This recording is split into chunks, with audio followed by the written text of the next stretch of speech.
Hello students, मैं आपका अपना दोस्त Dharmendra Kumar. Line by line Hindi NCERT series upon discuss कर रहे हैं और अपना जो करंट चैप्टर चल रहा है वो है प्राणियों में संरचनात्मक संगठन। तीन लेसन अपन देख चुके हैं, चौथा लेसन है आज का जिसमें अपन देखेंगे केंचुआ। तो आप लोग एनसीईआरटी लेके बैठेगा, बिना टाइम वेस्ट किए अपन स्टार्ट करते हैं। नोटबुक लेके बैठेगा और हाँ, अगर किसी भी प्रकार का आपको डाउट रहता है तो आप कमेंट सेक्शन में बेझिझक कमेंट करके पूछ सकते हैं। तो स्टार्ट अपन करते हैं केंचुआ। केचुआ कैसा होता है? लाल भूरे रंग का होता है। स्थलीय एक कशेरुक प्राणी। आपने जंतु जगत जब देखा था तो कशेरुक और एकशेरुक दो पार्ट वहां पर देखे थे। उसमें भी अगर संघ की अपन बात करें तो किसका मेंबर है? ये एनेलिडा का मेंबर है। एनेलिडा ऑर्थ्रोपोडा आपने पढ़ा था। ऑर्थ्रोपोडा का जो कॉकरोच है वो आगे वाले सेशन में अपन देखेंगे। तो एनेलिडा है ये, मतलब इसके शरीर पर क्या होंगे? खंड होंगे। एनेलिडा की जो प्रॉपर्टी आपने देखी थी वो आपको याद आनी चाहिए केचुआ स्टार्ट करने से पहले, और अगर नहीं आती तो रिवीजन की क्या है, सख्त जरूरत है। तो ये एक अशेरुक प्राणी है जो नम मिट्टी की ऊपरी सतह में निवास करते हैं।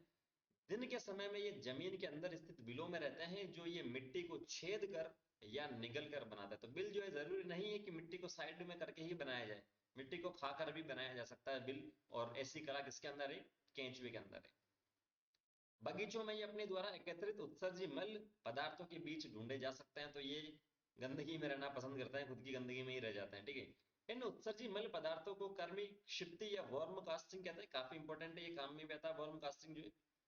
फेरेटिमा व लम्ब्रिकस सामान्य भारतीय केंचुए, दोनों को आपको ध्यान रखना है। इसमें से एक के बारे में अपन डिटेल से यहाँ पर पढ़ेंगे। ठीक है। तो स्टार्ट अपन करते हैं आकारिकी से। इनका शरीर जो लंबा होता है और लगभग 100 से 120 समान समखंडों में मेटामर जिसे अपन बोलते हैं, मैंने आपको बता दिया था एनिलिडा का एग्जांपल है। तो एनिलिडा की जो भी प्रॉपर्टीज है वो आपको आनी चाहिए। पृष्ठ तल पर एक गहरी मध्य रेखा। पृष्ठ का मतलब क्या होता है? पीछे। दो हो सकती है, दो सतह यहां पर हो सकती है, या तो पृष्ठ हो सकती है या क्या हो सकती है, अधर हो सकती है। पृष्ठ का पे से पीछे, अधर का मतलब ए से आगे। ठीक है, आगे वाला शरीर मेरा ये है, पीछे वाला मेरा ये है, सेम ऐसे इसके अंदर होता है। तो ये पृष्ठ तल पर विभेदित किया जा सकता है किससे? जो आपके पास मध्य रेखा है पृष्ठ तल पर मिलेगी वो एक प्रकार की क्या है? रक्त वाहिका है। जबकि अधर तल की अगर अपन बात करें तो वहां पर क्या होता है? जनन छिद्र होते हैं, रिप्रोडक्शन करने के लिए छिद्र होते हैं। ठीक है, जिसकी वजह से पृष्ठ तल से विभेदित किया जा सकता है। शरीर के अग्रभाग पर मुख और पूर्व मुख होता है।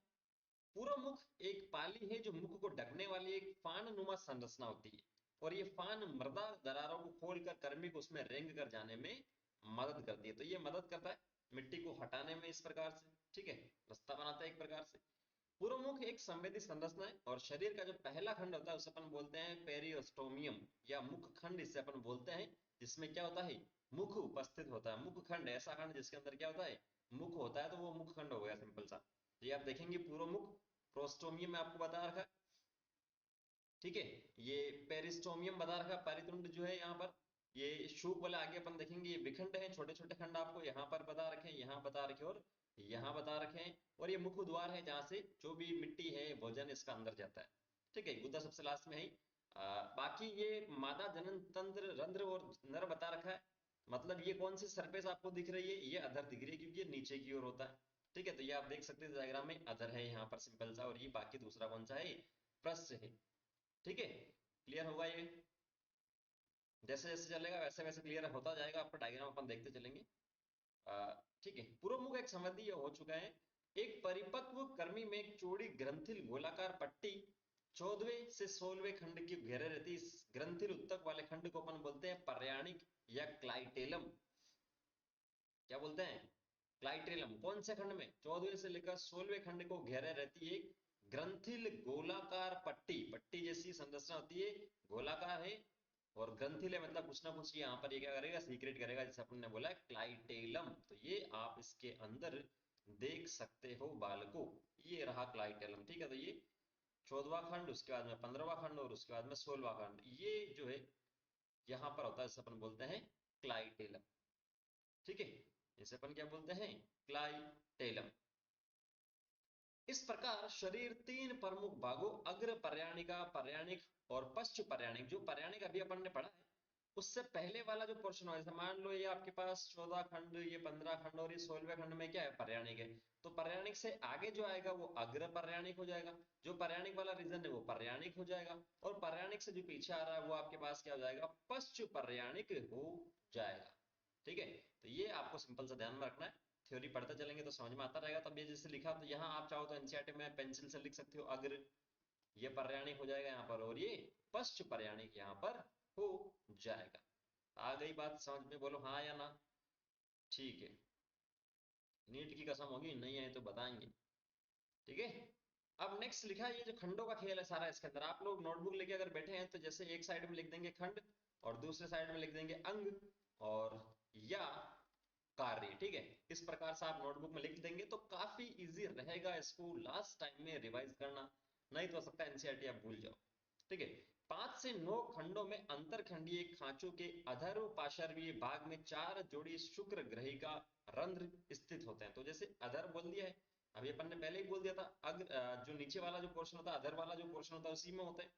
ठीक है, तो 5 से 9 खंडों में टोटल इसके खंड कितने हैं, 100 से 120 है। तो जैसे मान लो पहला, दूसरा, तीसरा, चौथा, पांचवा, तो जो 5 से 9 वाला जो खंड होगा उसकी ये बात करा, वहां पर क्या होता है, अधर पार्श्वीय।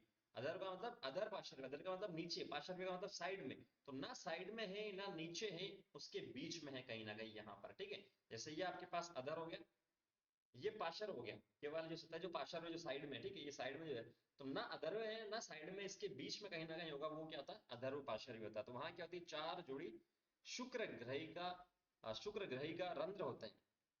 एकल मादा जनन छिद्र 14वें खंड की मध्य रेखा पर स्थित होते हैं। मादा जनन छिद्र जो होता है, जैसे अभी मैंने बता दिया आपको, खंड आपको लिखना है इस प्रकार से। पहले में आप क्या लिख देंगे, पहले में आप लोग लिख देंगे 5 से 9 क्या होता है साहब, 4 जोड़ी शुक्र ग्राहिकाएं होती है यहाँ पर। फिर आप दूसरे पॉइंट पे क्या लिखेंगे, 14वें खंड की आप बात करोगे तो वहां क्या होता है साहब, एकल मादा जनन छिद्र होता है साहब। ठीक है, एक जोड़ा नर जनन छिद्र 18वें खंड के अधर पार्श्व में होता है। तो नीचे वापस आप क्या करेंगे, 18वां लिख देंगे और क्या लिख देंगे, एक जोड़ी जो नर जनन छिद्र है वो यहाँ पर होता है। मतलब नर और मादा दोनों क्या हो रहे हैं, क्या एक के अंदर ही मिल रहा है। समझ में आना चाहिए ना, जो नलिडा पढ़ा था वहां पर आपने क्या पढ़ा था, क्या एक लिंगी है या क्या ये द्विलिंगी है। अब याद आपको आना चाहिए, नहीं आ रहा तो फिर वापस रिवीजन करने की जरूरत है, क्योंकि आगे जब प्रजनन अपन देखेंगे इसका तो वहां पर ये बता रखा, अभी मैं आपको नहीं बताऊंगा, आप याद करने की कोशिश कीजिए इसको। ठीक है, बहुत से छोटे छिद्र जिन्हें वृकक रंध्र कहते हैं अधर तल पर लगभग संपूर्ण शरीर पर पाया जाता है। वृकक का मतलब किडनी से रिलेटेड है, ये एक प्रकार से उत्सर्जन से रिलेटेड है। इन छिद्रों के द्वारा उत्सर्गिकाएं शरीर के बाहर की ओर खुलती है, बता दिया आपको। शरीर के प्रथम, अंतिम और पर्याणिक खंडों को छोड़कर समस्त देह खंडों में एस आकार के शूक या सीटे पाए जाते हैं, जो प्रत्येक खंड के मध्य में स्थित उपकला गर्त में धसे रहते हैं। ठीक है, और ये करते क्या, ये तो आपने बोल दिया कि प्रथम को, पहले खंड को छोड़ दो, उसके बाद में पर्याणिक वाले को छोड़ दो, उसके बाद में लास्ट वाले को छोड़ दो, तो बाकी सब खंड में क्या होता है, शूक होता है एस आकार के।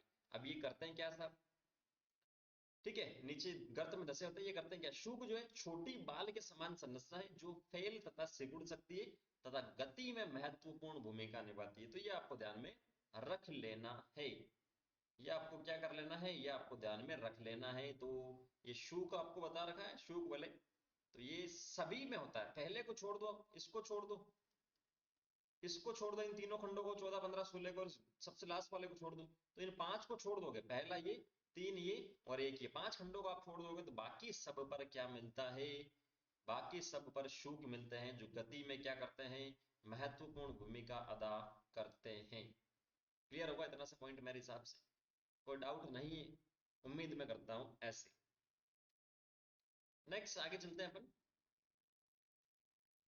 वृकक शरीर तरल के आयतन एवं संगठन का नियमन करता है, जैसे अपन ने मनुष्य में भी पढ़ा था, वॉल्यूम और जो ऑस्मोलरिटी उसको रेगुलेट करता है।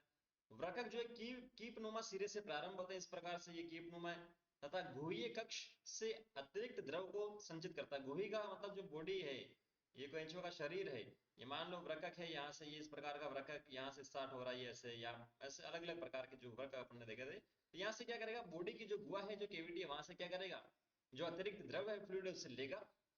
कीप वृकक के नलिकीय भाग से जुड़ा रहता है। तो ये जो कीप वाला जो पोर्शन था वो नलिका नुमा जो संरचना उससे जुड़ा रहता है, जो उत्सर्जी पदार्थों को छिद्र द्वारा शरीर से एकत्र कर बाहर निकाल देता है। इस प्रकार से नलिका नुमा जो पार्ट होगा, यहाँ से ये क्या कर देगा, बाहर निकाल देगा। ठीक है, तो ये डायग्राम भी क्लियर है, ज्यादा इसके अंदर कुछ है नहीं, खंडों का खेल है सारा, वो आपको ध्यान में आपको रखना है, ठीक है ना। आहार नाल में बाहर निकाल देता है। नेक्स्ट आता तंत्रिका तंत्र। तंत्रिका तंत्र मूलतः खंडीय गुच्छिकाओं गैंग्लिया के रूप में मिलता है और दोहरी अधर। अब समझना इस स्टेटमेंट को, बहुत ज्यादा इंपॉर्टेंट। दोहरी का मतलब डबल, इस प्रकार से। अधर का मतलब नीचे, नीचे होगा, और इस प्रकार से अधर है। तंत्रिका रज्जु पर व्यवस्थित होता है। बहुत सी तंत्रिका कोशिकाएं इकट्ठी होकर गुच्छिका का निर्माण करता है। इस प्रकार से बहुत सारी इकट्ठी हो गई, तब उसे आप बोलोगे गुच्छिका। अग्र सिरे पर तीसरे व चौथे खंड में तंत्रिका रज्जु दो सिरों में विभक्त होकर पार्श्वते ग्रसिका को घेरते हुए पृष्ठ सतह पर प्रमस्तिष्क गुच्छिका से मिलती है। बहुत ज्यादा इंपॉर्टेंट है। अब ये आपको ध्यान रखना, पृष्ठ सतह पर भाई साहब क्या है, पृष्ठ सतह पर है प्रमस्तिष्क गुच्छिका। पीछे की ओर क्या है, प्रमस्तिष्क, जो मस्तिष्क का एक पार्ट होता है, वहां पर सेरिब्रल गैंग्लिया है।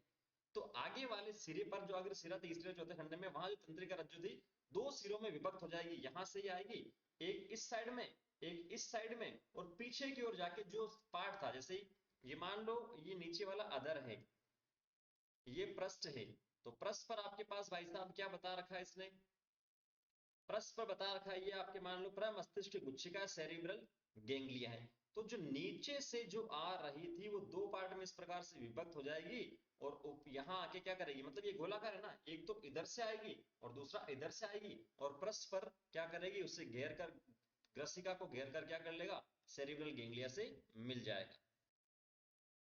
नेक्स्ट, तंत्रिका वलय प्रमस्तिष्क गुच्छिका के साथ मिलकर, जो तंत्रिका वलय था वो प्रमस्तिष्क गुच्छिका जो ऊपर की ओर आपको बताई जा रही है, मस्तिष्क का निर्माण करता है। प्रमस्तिष्क गुच्छिका वलय की अन्य तंत्रिकाओं के साथ मिलकर संवेदी आवेगों और पेशीय अनुक्रियाओं को समाकालित करती है। तो ये सिंपल समझ में आता है कि बाकी जो पार्ट है अन्य तंत्रिका उसके साथ मिलेगी, संवेदना जो है उसके लिए आवेग जो आ रहा है, या जो भी पेशीय अनुक्रिया है, क्या संकुचन करना नहीं करना, वो सारा काम ये मस्तिष्क से कर रहा है, ठीक है। नेक्स्ट आता है, संवेदी तंत्र में आंखों का अभाव होता है, लेकिन इसमें कुछ प्रकाश और स्पर्श संवेदी अंग विकसित होते हैं। इसमें आंखें नहीं होती, अंधा होता है एक तरह से, लेकिन क्या होता है, लाइट के लिए और स्पर्श टच के लिए इसमें क्या होती है, ग्राही कोशिकाएं होती है, जो प्रकाश की तीव्रता के अंतर को महसूस करता है कि दिन में लाइट ज्यादा आ रही है तो इंटेंसिटी ज्यादा है, तो वो महसूस करेगा बंदा, मतलब बंद आंखों से, आंखें तो ही नहीं वहां पर, फिर भी महसूस ये कर लेगा इन कोशिकाओं की वजह से। पृथ्वी के कंपन को महसूस कर लेगा, आप उसके पास में जा रहे हो, उसे पता चल जाएगा कोई ना कोई आ रहा सा, जान खतरे में है। कैंचियों में विशेष प्रकार के रसायन संवेदी अंग जैसे स्वादग्राही टेस्ट रिसेप्टर होते हैं, जो रासायनिक उद्दीपनों के लिए प्रतिक्रिया करते हैं, जैसे मनुष्य में भी होता है, जीव पर, इसके अंदर भी होता है। ये संवेदी अंग कृमि के अग्र भाग में पाया जाता है, सबसे आगे वाले पोर्शन में ही ये होते हैं, ठीक है। इतना सा आप लोग पढ़िए, मेरे हिसाब से काफी है, क्योंकि एक सेशन में अपन इसे करेंगे तो कंफ्यूजन हो जाएगा। आप खुद के नोट्स बनाइए इसमें, जैसे मैंने आपको बता दिया था, खंड आप लोग लिख लीजिएगा, अगर अंग उसमें है तो अंग लिख लीजिएगा, उनके कार्य आपको दे रखे हैं तो कार्य आप लोग लिख लीजिए, टेबल बनाइए इतने से पोर्शन की जो आपको बता रखा है। नर्वस सिस्टम तक जो अपन ने पढ़ा है उसकी टेबल आप बनाइए, कोई डाउट हो तो आप कमेंट सेक्शन में कमेंट करके पूछ सकते हो। बाकी जो सेशन है रिप्रोडक्शन वाला वो अपन देखेंगे, किस प्रकार से फ्यूजन वगैरह होता है, वो छोटा सा टॉपिक है, उससे भी अगले सेशन में अपन कंप्लीट कर लेंगे। सो मिलते हैं नेक्स्ट सेशन में। Thank you, all the very best.